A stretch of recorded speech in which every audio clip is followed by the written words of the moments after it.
ಸ್ವಾಗತವನ್ನು ಕೋರ್ತೀನಿ. ಸೊ ವಿದ್ಯಾರ್ಥಿಗಳೇ, ಇವತ್ತು 9ನೇ ತರಗತಿಯಲ್ಲಿರ್ತಕ್ಕಂಥ ಒಂದು ಕಲಿಕಾ ಚೇತರಿಕೆ ಆಧಾರದ ಮೇಲೆ ಇರ್ತಕ್ಕಂಥ ಕ್ವಶನ್ ಪೇಪರ್ಸನ್ನು ತಂದಿದ್ದೀನಿ. ಮೋಸ್ಟ್ ಇಂಪಾರ್ಟೆಂಟ್ ಆಗಿರ್ತಕ್ಕಂಥ ಕ್ವಶನ್ ಪೇಪರ್ ಇದೆ. ಅಷ್ಟರ ಜೊತೆಗೆ ಕೀ ಉತ್ತರಗಳನ್ನು ಸಹಿತನೂ ಕೂಡ ತಂದಿದ್ದೀನಿ. ಯಾಕಂದರೆ ನೀವು ಭಾಳ ಜನ ಏನು ಮಾಡ್ತಿದ್ರಿ, ಬರೀ ಕೀ ಆನ್ಸರ್ಸ್ಗಳನ್ನೇ ಕೊಡಿ ಅಂತ ಹೇಳ್ತಿದ್ರಿ. ಸೊ ಆ ಕಾರಣಕ್ಕಾಗಿ ಇವತ್ತಿನ ಒಂದು ವಿಡಿಯೋದಲ್ಲಿ ಪ್ರಶ್ನೆ ಪತ್ರಿಕೆ ಜೊತೆಗೆ ಕೀ ಉತ್ತರಗಳನ್ನು ಸಹಿತನೂ ಕೂಡ ತಂದಿದ್ದೀವಿ. ವಿಡಿಯೋನ ಲೈಕ್, ಶೇರ್ ಹಾಗೂ ಸಬ್ಸ್ಕ್ರೈಬ್ ಮಾಡಲು ಮರೆಯದಿರಿ. ನೋಡೋಣ ಕ್ವಶನ್ ಪೇಪರ್ ಹೇಗಿದೆ ಅಂತ. 9ನೇ ತರಗತಿ ಸಮಾಜ ವಿಜ್ಞಾನ SA2 ಅಂದರೆ ವಾರ್ಷಿಕ ಪರೀಕ್ಷೆ ಪ್ರಶ್ನೆ ಪತ್ರಿಕೆ. ಪ್ರಶ್ನೆ 1, ಏಸು ಕ್ರಿಸ್ತ ಜನಿಸಿದ ಸ್ಥಳ ಯಾವುದು ಅಂತ ಕೇಳಿದ್ದಾರೆ. ಸೊ ತಮಗೆ ಗೊತ್ತೇ ಇದೆ, ಬೆತ್ಲೆಹೇಮ್ ಅಂತಕ್ಕಂಥದ್ದು. ಪ್ರಶ್ನೆ 2, ಕೆಳಗಿನವುಗಳಲ್ಲಿ ಯಾವುದನ್ನು ಬ್ಯಾಂಕುಗಳ ಬ್ಯಾಂಕ್ ಅಂತ ಕರಿತೀವಿ? ರಿಸರ್ವ್ ಬ್ಯಾಂಕ್ ಅನ್ನು ಕರಿತೀವಿ. ಕರ್ನಾಟಕದ ಕಾಶ್ಮೀರ ಅಂತ ಯಾವುದನ್ನು ಕರಿತೀವಿ ಅಂತ ನೋಡೋಣ. ಉತ್ತರ ನೋಡೋದಾದ್ರೆ ಕೊಡಗು ಅಂತಕ್ಕಂಥದ್ದು ಸರಿಯಾದ ಉತ್ತರ. ಸಮಾಜದ ಜೀವಕೋಶ ಯಾವುದು ಅಂತ ಕೇಳಿದ್ದಾರೆ. ಸೊ ಕುಟುಂಬ ಬರ್ತದ. ಪ್ರಸ್ತುತ ಭಾರತದ ರಾಷ್ಟ್ರಪತಿ ಯಾರು ಅಂತ ಕೇಳಿದ್ದಾರೆ. ಸೊ ಪ್ರಸ್ತುತ ಭಾರತದ ರಾಷ್ಟ್ರಪತಿ ದ್ರೌಪದಿ ಮುರ್ಮು ಅವರು ಬರ್ತಾರೆ. ಇಲ್ಲಿ ಆಯ್ಕೆಗಳು ಇಲ್ಲ. ಸೊ ಕರ್ನಾಟಕದ ಮ್ಯಾಂಚೆಸ್ಟರ್ ಯಾವುದಂತ ಕರೀತಾರೆ? ಸೊ ದಾವಣಗೆರೆಯನ್ನು ಕರೀತಾರೆ. ವಿಜಯನಗರ ಸಾಮ್ರಾಜ್ಯ ಸ್ಥಾಪನೆಯಾದ ವರ್ಷ ಕೇಳಿದ್ದಾರೆ. 1336 ಕ್ರಿಸ್ತಶಕ. ಕರ್ನಾಟಕವನ್ನು ಚಿನ್ನದ ನಾಡು ಅಂತ ಏಕೆ ಕರೀತಾರೆ ಅಂತ ಕೇಳಿದ್ದಾರೆ. ಸೊ ನೋಡೋಣ 8ರಲ್ಲಿ ಉತ್ತರ ಏನು ಬರ್ತದೆ ಅಂದ್ರೆ, ಕರ್ನಾಟಕದಲ್ಲಿ ದೇಶದಲ್ಲಿ ಅತಿ ಹೆಚ್ಚು ಚಿನ್ನವನ್ನು ಉತ್ಪಾದನೆಯನ್ನು ಮಾಡ್ತಾರೆ ಅಂತಕ್ಕಂಥದ್ದು. ನಮ್ಮ 3 ಸೇನಾಪಡೆಗಳ ಸರ್ವೋಚ್ಚ ಪ್ರಧಾನ ದಂಡನಾಯಕ ಯಾರು ಅಂತ ಕೇಳಿದ್ರೆ ಉತ್ತರ ರಾಷ್ಟ್ರಪತಿ. ವಸ್ತುಗಳನ್ನು ಪೂರೈಸುವವರು ಕೊಳ್ಳುವರಿಂದ ಸಾಲ ಪಡಿತಾರೆ. ಇದನ್ನೇ ಏನಂತ ಕರೀತಾರೆ ಅಂತ ಕೇಳಿದ್ದಾರೆ. ಪ್ರಶ್ನೆ 10ನ್ನು ಗ್ರಾಹಕ ಮುಂಗಡ ಅಂತ ಕರೀತಾರೆ, ನೆನಪಿಟ್ಕೊಳ್ರಿ. ಮುಂದಿನ ಪ್ರಶ್ನೆ, ಪ್ರಸಿದ್ಧ ಜೋಗ ಜಲಪಾತ ಈ ನದಿಯಿಂದ ಸೃಷ್ಟಿಯಾಗಿದೆ. ಶರಾವತಿ ನದಿ. ಶಿಕ್ಷಣ ಮಗುವಿನ ವ್ಯಕ್ತಿತ್ವದಲ್ಲಿ ಸರ್ವಾಂಗೀಣ ಅಭಿವೃದ್ಧಿಯನ್ನು ತರುತ್ತದೆ ಅಂತ ಹೇಳಿದವರು ಯಾರು? ಸೊ ಗಾಂಧೀಜಿ ಅವರು ಏನು ಮಾಡಿದ್ದಾರೆ, ಆ ವಾಕ್ಯವನ್ನು ಹೇಳಿದ್ದಾರೆ. ಮುಂದಿನ ಪ್ರಶ್ನೆ, ರಿನೈಜಾನ್ಸ್ ಅಂದರೆ ಏನು ಅಂತ ಕೇಳಿದ್ದಾರೆ. ಸೊ ರಿನೈಜಾನ್ಸ್ ಅಂದರೆ ಪುನರ್ಜನ್ಮ ಅಂತ ಬರ್ತದೆ. ಸರಿಯಾದ ಉತ್ತರ ಪುನರ್ಜನ್ಮ. ಮುಂದಿನ ಪ್ರಶ್ನೆ, ಸರಕುಗಳ ಉತ್ಪಾದನೆಯ ಜೊತೆಗೆ ವರ್ಗೀಕರಣ, ಗುರುತು ಹಾಕುವುದು ಮೊದಲಾದವುಗಳ ಮಿಶ್ರಣಕ್ಕೆ ಏನಂತ ಕರೀತಾರೆ ಅಂತ ಕೇಳಿದ್ದಾರೆ. 14ನೇ ಉತ್ತರ ಉತ್ಪನ್ನ ಮಿಶ್ರಣ ಅಂತ ಕರಿತೀವಿ. ಮುಂದಿನ ಪ್ರಶ್ನೆ, ಮಾಂಟೆಸ್ಕೋ ರಚಿಸಿದ ಕೃತಿ ಯಾವುದು ಅಂತ ಕೇಳಿದ್ದಾರೆ. ಸರಿಯಾಗಿರ್ತಕ್ಕಂಥ ಉತ್ತರ ಬರ್ತದೆ ಸ್ಪಿರಿಟ್ ಆಫ್ ಲಾಸ್ ಅಂತಕ್ಕಂಥದ್ದು ಸರಿಯಾದ ಉತ್ತರ ಆಗ್ತದೆ. ಇನ್ನು ಮುಂದಿನ ಪ್ರಶ್ನೆ ಹೋಗೋಣ. ಒಂದು ವಾಕ್ಯದಲ್ಲಿ ಉತ್ತರಗಳನ್ನು ಕೊಡಬೇಕು. ಕರ್ನಾಟಕವನ್ನು ಶ್ರೀಗಂಧದ ನಾಡು ಅಂತ ಏಕೆ ಕರೀತಾರೆ ಅಂತ ಕೇಳಿದ್ದಾರೆ. ಉತ್ತರ ನೋಡೋದಾದರೆ, ಕರ್ನಾಟಕದ ಕಾಡುಗಳಲ್ಲಿ ವಿಶೇಷವಾಗಿ ಶ್ರೀಗಂಧದ ಮರಗಳು ಏನಾಗ್ತಾವೋ ಇದಾವ. ಸೊ ಅದಕ್ಕಾಗಿ ಕರ್ನಾಟಕವನ್ನು ಶ್ರೀಗಂಧದ ನಾಡು ಅಂತ ಕರಿತೀವಿ. ಉಳಿಗಮಾನ್ಯ ಪದ್ಧತಿ ಅಂದ್ರೆ ಏನು? 17ನೇ ಪ್ರಶ್ನೆ ಇದೆ. ಉತ್ತರ ನೋಡೋಣ. ಬಲಿಷ್ಠ ಮತ್ತು ಅಶಕ್ತರ ನಡುವೆ ಇದ್ದಂತಕ್ಕಂಥ ಒಪ್ಪಂದಕ್ಕೆ ಉಳಿಗಮಾನ್ಯ ಪದ್ಧತಿ ಅಂತ ಕರಿತೀವಿ. ಮುಂದಿನ ಪ್ರಶ್ನೆ, ಗುಲಾಮಿ ಸಂತತಿಯ ಸ್ಥಾಪಕ ಯಾರು ಕೇಳಿದ್ದಾರೆ. ಉತ್ತರ ನೋಡೋದಾದರೆ ಕುತುಬುದ್ದೀನ್ ಐಬಕ್ ಗುಲಾಮಿ ಸಂತತಿಯ ಸ್ಥಾಪಕ ಆಗಿದ್ದ. ಮುಂದಿನ ಪ್ರಶ್ನೆ, ಕೈಗಾರೀಕರಣವು ಯಾವುದನ್ನು ಸೂಚಿಸುತ್ತದೆ ಅಂತ ಕೇಳಿದ್ರು. ಸೊ ಉತ್ತರ ಕೈಗಾರೀಕರಣ ತಯಾರಿಕೆಯ ಉದ್ಯಮದ ಬೆಳವಣಿಗೆಯನ್ನು ಸೂಚಿಸ್ತದೆ. ಮುಂದಿನ ಪ್ರಶ್ನೆ, ಸಂವಿಧಾನವನ್ನು ವ್ಯಾಖ್ಯಾನಿಸಿ ಅಂತ ಕೇಳಿದ್ದಾರೆ.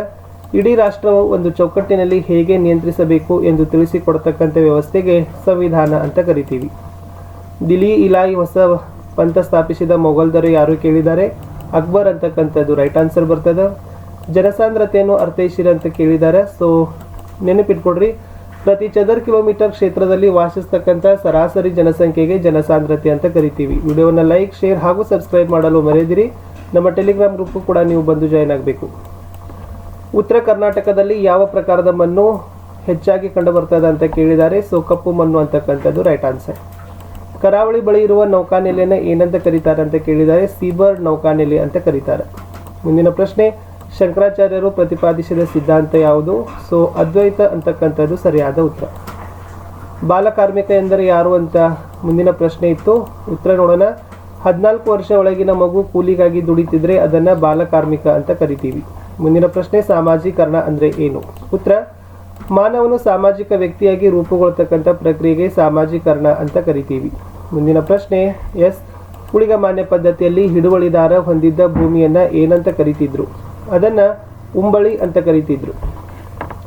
ಮುಂದಿನ ಪ್ರಶ್ನೆ, ಪ್ರಸ್ತುತ ಕರ್ನಾಟಕದ ಮುಖ್ಯಮಂತ್ರಿ ಯಾರು ಅಂತ ಕೇಳಿದ್ದಾರೆ. ಬಸವರಾಜ ಬೊಮ್ಮಾಯಿ ಅಂತಕ್ಕಂಥದ್ದು ರೈಟ್ ಆನ್ಸರ್. ಲೆಕ್ಕ ಬರಹದಲ್ಲಿ ಕಚ್ಚಾ ಪುಸ್ತಕವನ್ನು ಯಾವುದನ್ನು ಕರೀತಾರೆ ಅಂತ ಕೇಳಿದ್ದಾರೆ. ಸೊ ಸರಿಯಾದ ಉತ್ತರ ಬರ್ತದ ದಿನವಹಿ ವಹಿವಾಟುಗಳನ್ನು ದಾಖಲು ಮಾಡ್ತಕ್ಕಂಥ ಪುಸ್ತಕಕ್ಕೆ ಕಚ್ಚಾ ಪುಸ್ತಕ ಅಂತ ಕರಿತೀವಿ. ಎಸ್ ಕರ್ನಾಟಕದ 4 ಆಡಳಿತ ವಿಭಾಗಗಳು ಯಾವುವು ಅಂತ ಕೇಳಿದಾರ ವಿದ್ಯಾರ್ಥಿಗಳೇ. ಸೊ ಕರ್ನಾಟಕದಲ್ಲಿರ್ತಕ್ಕಂಥ 4 ಆಡಳಿತ ವಿಭಾಗಗಳು ಬೆಂಗಳೂರು, ಮೈಸೂರು, ಬೆಳಗಾವಿ ಮತ್ತು ಕಲಬುರಗಿ ಅಂತಕ್ಕಂಥದ್ದು ಸರಿಯಾದ ಉತ್ತರ ಬರ್ತದೆ. ಯೇಸು ಕ್ರಿಸ್ತನ ಬೋಧನೆಗಳು ಅತ್ಯಂತ ಸರಳ ಮತ್ತು ಸುಲಭವಾಗಿ ಅನುಸರಿಸಬಲ್ಲವಾಗಿದ್ದವು ಎಂದು ಹೇಗೆ ಹೇಳುವಿರಿ ಅಂತ ಇದೆ. ಇವೆಲ್ಲ 2 ಮಾರ್ಕ್ಸ್ ಕ್ವಶನ್ಸ್ ಇದಾವೆ. ಸೊ ತಾವುಗಳು ನೆನಪಿಟ್ಕೊಳ್ಬೇಕು. ಸೊ ಇದು ಯೇಸು ಕ್ರಿಸ್ತನ ಬೋಧನೆ ಅಂದರೆ ದೇವರನ್ನ ತಂದೆ ಸ್ಥಾನದಲ್ಲಿ ಕಲ್ಪಿಸಿಕೊಳ್ಳುವಂತೆ ಬೋಧಿಸಿದರು. ಮಾನವರು ದೇವರ ಮಕ್ಕಳಂತ ತಿಳಿಸಿದರು. ಮಾನವ ಸಂಕುಲ ಭಾತೃತ್ವವನ್ನು ಪ್ರತಿಪಾದಿಸಿದರು. ಯಾವುದೇ ಆಡಂಬರದ ಧಾರ್ಮಿಕ ಆಚರಣೆಗಳಲ್ಲಿ ನಂಬಿಕೆ ಇಟ್ಟಿರಲಿಲ್ಲ ಅಂತಕ್ಕಂಥದ್ದು ಯೇಸು ಕ್ರಿಸ್ತನ ಬೋಧನೆಗಳ ಬಗ್ಗೆ ಬರೀಬೇಕಿತ್ತು.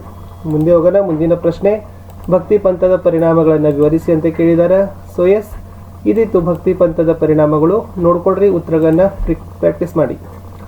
ಜನತಾ ನ್ಯಾಯಾಲಯಗಳಲ್ಲಿ ಪ್ರಕರಣಗಳು ಶೀಘ್ರ ಇತ್ಯರ್ಥಕ್ಕೆ ಸಹಕಾರಿ ಹೇಗೆ ಕೇಳಿದ್ದಾರೆ. 34ನೇ ಪ್ರಶ್ನೆಯ ಉತ್ತರ ಇದು ಜನತಾ ನ್ಯಾಯಾಲಯ ಬಗ್ಗೆ ಬರ್ತದೆ. ಬಹಳಷ್ಟು ವಿಲೇವಾರಿ ಆಗದೆ ಪ್ರಕರಣಗಳನ್ನು ಬೇಗನೆ ಇತ್ಯರ್ಥವನ್ನು ಮಾಡ್ತಾರೆ. 35 ಒಂದು ಪ್ರದೇಶಕ್ಕನುಗುಣವಾಗಿ ವಿಂಗಡಣೆಯಾಗಿರೋ 4 ವಿಧದ ಮಾರುಕಟ್ಟೆಗಳನ್ನು ತಿಳಿಸಿ ಅಂತ ಕೇಳಿದ್ದಾರೆ. ಅದು ಸ್ಥಳೀಯ, ಪ್ರಾದೇಶಿಕ, ರಾಷ್ಟ್ರೀಯ ಮತ್ತು ಅಂತಾರಾಷ್ಟ್ರೀಯ ಮಾರುಕಟ್ಟೆಗಳು ಅಂತಕ್ಕಂಥದ್ದು ಉತ್ತರ. ಬಸವೇಶ್ವರರ ಕಾಯಕ ತತ್ವವನ್ನು ಚರ್ಚಿಸಿ ಅಂತ ಕೇಳಿದ್ದಾರೆ. ಉತ್ತರ ನೋಡೋಣ. ಎಸ್ ಪ್ರತಿಯೊಬ್ಬ ದುಡಿದು ತಿನ್ನಬೇಕು, ವೃತ್ತಿಯಲ್ಲಿ ಮೇಲು ಕೀಳು ಅಂತಕ್ಕಂಥದ್ದಿಲ್ಲ, ಸಮಾಜದ ಸ್ವಾವಲಂಬನೆಗೆ ಕಾಯಕವೇ ಕೈಲಾಸ ಅಂತಕ್ಕಂಥ ತತ್ವ ಪ್ರತಿಪಾದಿಸಿದರು ಬಸವಣ್ಣನವರು. ಮುಂದಿನ ಪ್ರಶ್ನೆ, ಸ್ಥಿರಾತ್ಮಕ ಅರ್ಥಶಾಸ್ತ್ರ ಮತ್ತು ಚಲನಾತ್ಮಕ ಅರ್ಥಶಾಸ್ತ್ರ ನಡುವಿನ ವ್ಯತ್ಯಾಸಗಳನ್ನು ತಿಳಿಸಿ.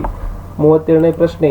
ಎಸ್ ಇದು ಸ್ಥಿರಾತ್ಮಕ ಅರ್ಥಶಾಸ್ತ್ರ, ಇದು ಚಲನಾತ್ಮಕ ಅರ್ಥಶಾಸ್ತ್ರ ಅಂತಕ್ಕಂಥದ್ದು ಇತ್ತು. ನೆಕ್ಸ್ಟ್ 38ಕ್ಕೆ ಹೋಗೋಣ.